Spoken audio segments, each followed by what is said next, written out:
The air is thick, people with tension in the snake pit beneath Ragnar Lodbrok. Suspended within a grim wooden cage, the legendary Viking king known for his incredible exploits as a conqueror of Paris and a relentless terror to both Francia and England watches as the serpents writhe below him.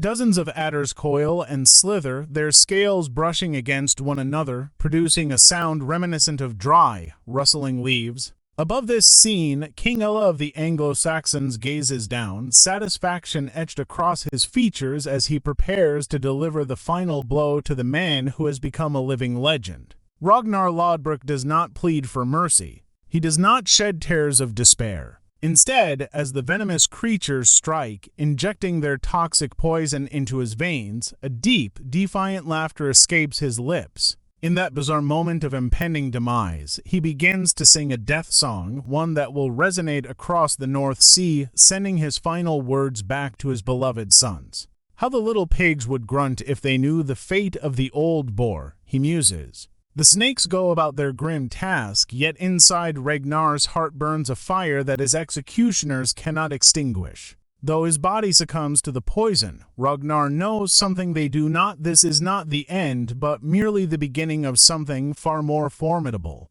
The great heathen army that his sons will rally to unleash upon England will bring with it a vengeance so fierce that it will echo through the annals of history for a millennium. This is the Viking approach to death, a performance to be observed, a narrative to be crafted, a legend to be birthed. What drove the Vikings to such notorious heights of danger? What transformed them into the nightmares of the European Middle Ages was not only the ferocity of how they lived, but also the audacity of how they faced their deaths. It is the year 845 CE, and a Viking war band has just ransacked the great city of Paris. Emperor Charles the Bold, a descendant of Charlemagne, captures several Norse warriors, issuing orders for them to be hanged as a stark warning to others who might dare threaten his empire. As the Vikings are led to the gallows, the onlookers expect to see fear. Perhaps a plea for mercy will escape their lips. However, to everyone's astonishment, the condemned men respond with laughter and jest. One warrior requests to be hanged higher than his companions so he may gaze further into Valhalla, while another asks that a piece of his intestines be affixed to the gallows post, claiming it would bestow good fortune upon future travelers. The Frankish chronicler recounting the event is horrified, perplexed by how men on the brink of death can regard their impending doom with such nonchalance. What manner of individuals could treat their own demise as a jest? The answer lies in unraveling the Viking mindset, one where death is viewed not as an end, but as a threshold, a transition where the manner of one's exit holds greater importance than the life lived. For nearly 3 centuries, from the late 8th to the mid-11th century, the people we refer to as the Vikings instilled fear, traded with, and transformed the very fabric of Europe. They were not just marauders, but farmers, merchants, explorers, and settlers. Yet, above all, they were warriors with a profound and distinct relationship to violence and death unlike any other culture of their time. Historical accounts tell of the great Viking warrior Thorma, who, after being struck by an arrow at the Battle of Stiklestad in 1030, did not falter. Instead, he broke off the shaft and pulled the arrowhead through his chest with his own hands, examining the bits of heart tissue still attached, a remarkable testament to his defiance. He stated, "The king has fed us well. I am fat even around the heart." These were his final words, emblematic of a culture that transformed even the most horrific deaths into acts of daring, grim humor, and mythical significance. To grasp why the Vikings were considered so fearsome, we must delve into their unique perception of death. The sagas, the ancient tales of gods, heroes, and kings were not documented during the Viking Age.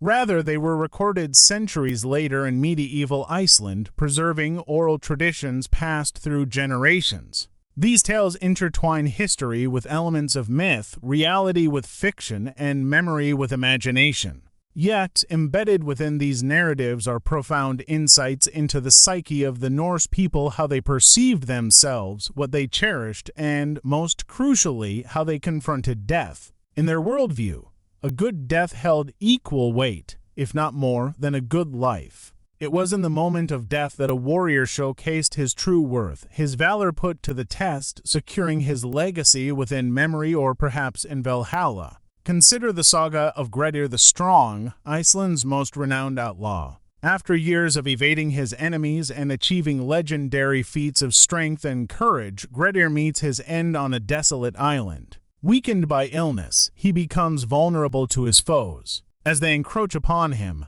Grettir's final act is to grip his sword with such tenacity that his enemies must sever his hand to release it after he dies. Even in death, he refuses to yield. This wasn't merely a flourish of storytelling, but a reflection of an entire culture's obsession with the transformative potential of death, where the manner in which one dies could elevate an ordinary life into an extraordinary legend. The sagas teem with such instances. Take Gunnar of Hidarnendi, who, surrounded by adversaries at his homestead, fights them off with his bow until the string snaps. When he asks his wife for a lock of her hair to make a new string and she refuses, remembering a past grievance, he resignedly says, "We must each live with what we have," before turning to face his killers alone. Then there's the warrior poet Egil Skallagrimsson, who, despite growing old and blind, adamantly refuses to die in his bed. In his last days, he hides his silver treasure and crawls away to die, denying his enemies not only his wealth but also the satisfaction of witnessing his natural demise. These are not mere tales of heroism, they serve as cultural templates, instructing successive generations of Norse men and women on how to confront their own endings. The essence of the Viking approach to death lay in how it redefined the meaning of violence. While for many cultures throughout history violence has primarily served as a means to acquire resources, territory, or power, for the Vikings it transcended such practicalities. It became a sacred act, a bridge to the divine, and a unique form of immortality. The Arab diplomat Ibn Fadlan, who witnessed a Viking funeral on the Volga River in 920 CE, describes a chilling ritual where a slave girl offers to die alongside her master. Before her death, she engages in ritualistic intimacy with several of his companions before being simultaneously stabbed and strangled while her master's ship is set aflame. The Vikings believed that her sacrifice would ensure her service to her master in the afterlife. What horrified Ibn Fadlan was not merely the act of human sacrifice, but the celebratory atmosphere that enveloped it. This was no somber farewell by his standards. It was a jubilant party where death took center stage. This radical transformation of death from a somber ending to a vibrant opportunity helps contextualize the Viking combatants' fierce stature on the battlefield. They did not fear death in the same manner that their foes did, seeking out glorious demise in combat, believing, as the 13th century Icelandic historian Snorri Sturluson wrote, that Odin had decreed their valorous fates would lead them to Valhalla. Such convictions fostered warriors who approached death not with trepidation, but almost with reckless abandon, making them terrifying adversaries whose fearlessness bewildered their more death-averse enemies. Yet, the Viking approach to death was far from simplistic fatalism. It bore complexities interwoven with psychological depth. They did not merely accept their finality, rather they engaged it, challenged it, mocked it, and ultimately mastered their dread. The execution of Ragnar Lodbrok in the Snake Pit perfectly illustrates this union of horror and dark humor. Following the shipwreck of Ragnar's fleet along the Northumbrian coast, King Ella captures the aging warrior and, recognizing his significance, seizes the opportunity for retribution. Ella does not only seek to kill Ragnar, he aims to deliver a blow so psychologically devastating that it would demoralize all Vikings. The Snake Pit is selected deliberately not as a warrior's death, where honor might reside through the clash of swords, but as a painful and protracted demise where Ragnar would suffer as venom coursed through his veins and strength ebbed away. However, Ella miscalculated the Viking spirit. As the serpents first strike, Ragnar does not cry out. Instead, he transforms his death escapade into a theatrical performance, reciting the death song of Ragnar Lodbrok, a poem celebrating his considerable achievements and foretelling the vengeance his sons would exact. I have fought 51 famous battles among men. I never imagined I would die at the hands of a king. I was still young when I first wielded a spear. The Aesir will welcome me. Death comes without lamenting. Ragnar's final words, a blend of acceptance and defiance, resonate a reminder that his death would not go silently into obscurity. How the little pigs would grunt if they knew the fate of the old boar sounds as an echo of familial love for his sons, Ivar the Boneless, Bjorn Ironside, Hvitserk, Sigurd Snake in the Eye, and Ub, and grunt they did. Learning of their father's fate, they vowed to exact a revenge surpassing the barbarity meted out to him. In 865 CE, the great heathen army descended upon England with a singular purpose, to punish Ella with a death more horrific than the one he had inflicted upon Ragnar. When the Anglo-Saxon king fell into their hands, he was subjected to the blood eagle, perhaps the most grisly execution in Viking lore. As chronicled in the sagas, this torturous method involved slicing open the victim's back, breaking the ribs away from the spine, and pulling the lungs through the wounds to create a nightmarish pair of wings.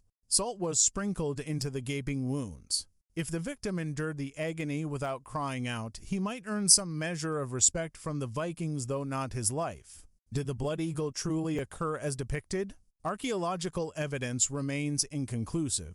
Some scholars speculate that it could be a misinterpretation of poetic flourish within the sagas, while others argue there are skeletal remains that suggest trauma consistent with this practice. One thing is certain: the Vikings understood the psychological impact of instilling fear. They desired those surrounding them to believe such extreme rituals were possible. The psychological terror they wielded was as crucial to their fearsome reputation as any physical act. This regular dramatization of death transformed executions into spectacles, acts meant to be witnessed and remembered, a pattern that recurs throughout Viking history. Consider the fates of the Jomsvikings, an elite brotherhood that, following their defeat at the Battle of Hjørungave around 986 CE, found themselves at the mercy of Earl Khan of Norway. Preparation for their execution commenced, yet rather than displaying typical signs of distress, the captured men turned their imminent deaths into a contest of bravery. Each Viking awaited his turn at the axe, using the opportunity to engage in displays of heroism and banter. One asked to be seized by his hair, preventing his head from touching the ground. Another requested to confront death face to face, asking to be executed from the front. When one asked his executioner a philosophical question about the nature of consciousness after decapitation, he remarkably pushed the knife forward after the blow fell. Whether from a reflex or a final act of will remains a mystery. Perhaps the most chilling instance was that of Thoril, who cracked jokes as his companions were beheaded one by one. When his time came, he mused, "I have often wondered what a man feels when his head is severed quickly. So, I will hold this knife in my hand. If I turn the knife against you after my head is removed, it signifies that I know something. If I drop it, it shows I have lost consciousness." After his executioner struck, his knife fell to the ground.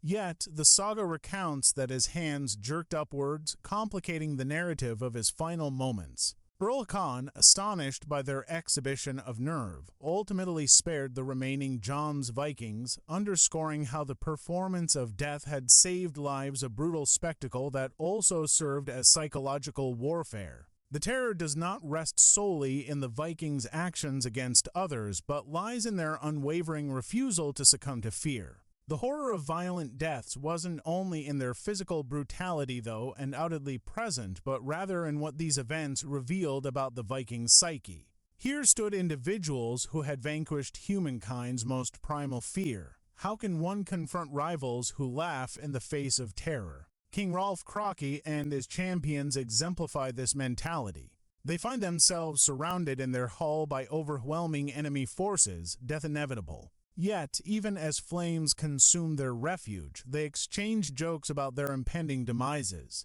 One warrior yanks an arrow from his chest and remarks, "The Swedish king certainly has been feeding his geese well." Even as they perish, they mold their deaths into tales that would echo long after, a testament to the strength of their legacy. Ultimately, understanding Viking deaths unveils a crucial truth. They were not mere endings, but rather new beginnings, the genesis of stories capable of resonating through time. This secured a form of immortality far more tangible to the Norse mind than any glittering afterlife promised by religious doctrine. The most dangerous presence on a battlefield isn't necessarily the strongest or most skilled warrior, it's the one who dismisses death. And the Vikings constructed an entire cultural edifice around the domination of that fear. Yet, what of women within this death-glorifying society? The sagas illustrate that Viking women often faced death with a similar defiance, albeit in different contexts. Take Gudrun from the Laxdæla saga, who, upon orchestrating the burning of her ex-husband's murderers, famously laughed when queried about her motivation, stating, "I was reflecting on how Bully has been avenged and recollecting how they looked at the moment of their demise." Or consider Freydis, daughter of Eric the Red, who, under attack by indigenous warriors in Vinland, drew her breast from her tunic, striking it fiercely with a sword, a display so fierce that the assailants retreated in terror. Another saga heroine, Hervor, defied fate and death itself. Despite being warned not to disturb her father's cursed grave mound, she courageously ventured forth into darkness, armed solely with her resolve, purportedly dying in battle with her sword still in hand. While Viking women seldom faced death in the same geopolitical contexts as men, their narratives equally reflect the fierce tenacity, defiance, and ultimate valor that defined the Viking spirit. In sum, the Viking approach to death was not simply a resignation to fate, but a masterful blend of acceptance, ridicule, and transformation.